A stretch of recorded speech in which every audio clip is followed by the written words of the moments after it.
At 9:17 p.m., the piano stopped. Not because the song had ended, not because the crowd applauded, but because the man playing it stood up and walked away.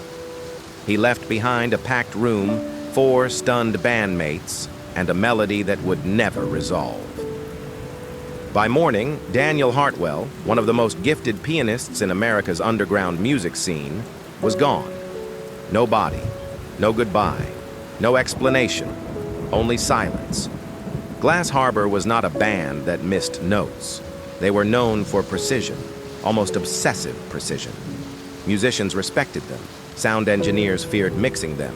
Audiences felt like they were witnessing something rare. By 2012, Glass Harbor had delivered exceptional performances at some of America's most respected venues.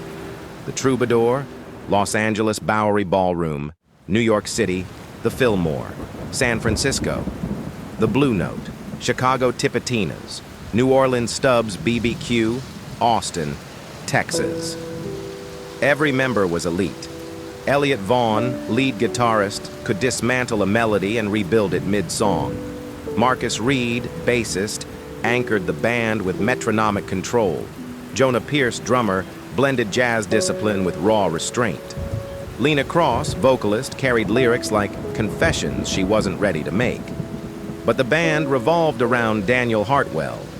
He was quiet, withdrawn, and devastatingly precise.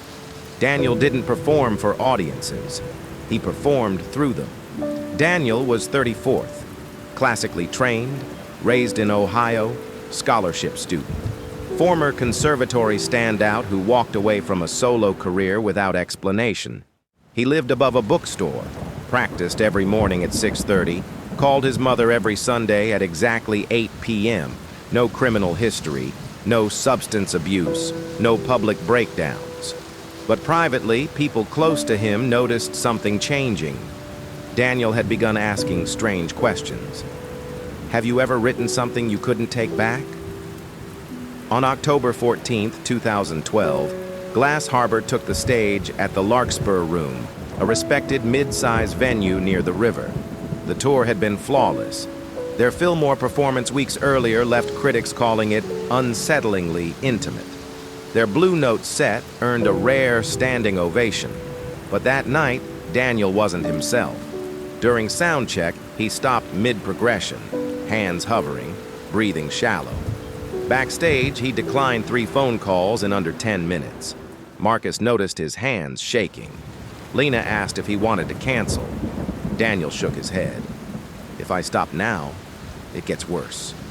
The first set was immaculate. The second set was transcendent. Then came Low Water.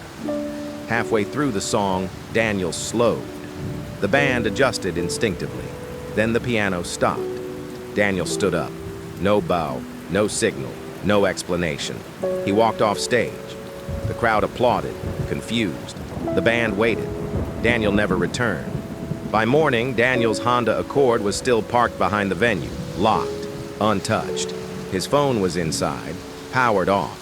At his apartment, police found piano bench pulled out, sheet music open, cold coffee on the counter. On a piece of manuscript paper were 4 words written repeatedly. I can't stop it. At first, police suggested stress. Then the emails started. 3 days after Daniel vanished, Glass Harbor received an email from his personal account. No subject. Just one sentence. If I finish the song, it will end badly. The IP address traced to a public library. Security footage showed no Daniel. The investigation shifted. Band members revealed something they had kept quiet. Daniel had been working on a new composition. He refused to let them hear it. He called it the last thing I'll ever write. Police searched riverbanks, abandoned warehouses, storage units. Nothing. No body.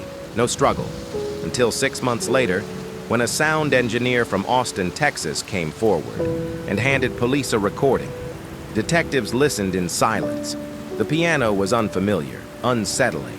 At the very end of the track, barely audible beneath the keys, was Daniel's voice, whispering, "Please don't make me play it again." Then came the timestamp.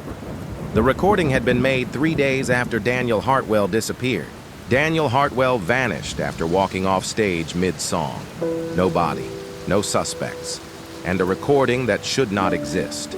The engineer swore Daniel came alone, paid in cash, refused to stay long. The metadata was verified by independent analysts. It was real, which meant one of three things. 1. Daniel was alive after his disappearance. 2. Someone else recorded it. 3. Someone wanted police to believe he was alive. None were comforting. Online sleuths uncovered unsettling patterns. Daniel's unreleased composition shared similarities with unfinished works by composers who later vanished or died mysteriously. Coincidence or obsession? Band members denied knowledge. But guilt has many shapes. In 2021, outside the Fillmore, a street pianist appeared. Same posture, same phrasing. When police arrived, the man was gone, left behind one page of sheet music. At the bottom, written in Daniel's handwriting, "Some songs are meant to stay unfinished." Daniel Hartwell has never been found. Glass Harbor never reunited. That song has never been played.